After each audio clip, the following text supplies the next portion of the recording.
მარიამ მოდით დროა ცეცხლი დავანთოს და ცეცხლის სტიქიის წარმომადგენლებს რომელი კონვერტი მოუწევს? მოდი ცეცხლისთვის იყოს ეს კონვერტი.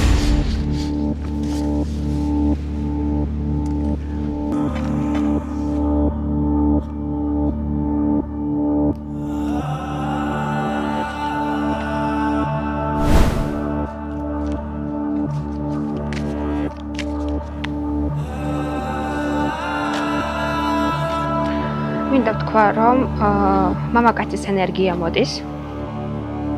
მეორე კიდე სამწუხაროდ გარდაცვლილი მამაკაცია.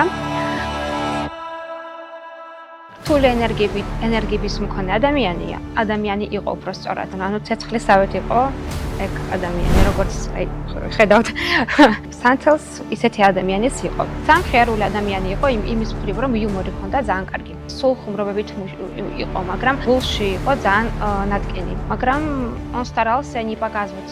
სულ ფარავდა და სულ გიმილით იყო. ლიდერი იყო ცხოვრებით, სულ მაგის აზრს კითხულობდნენ. სიკვდილი მაგის მოხდა ძალიან უცბად. შეჯახებასავით იყო, ან ვარიაშისავით გარდაიცვალა. ანუ ხალი იყო მაგ კაცის ძირითადი პრობლემა იმის მხრივ, რომ გულნატკენი იყო ამ ხალის გამო და ეგ ავარია ამ ხალის გამო მოხდა.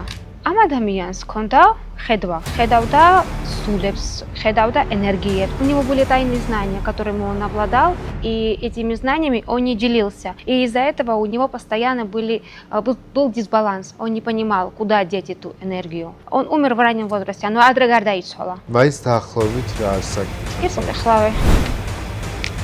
დაახლოებით 38 წლის იყო, როცა გარდაიცვალა. სიყვარულზე იყო მონატრებული. ძალიან უნდოდა ოჯახი, ძალიან უნდოდა ბავშვები, სამწუხაროდ არ გამოვიდა.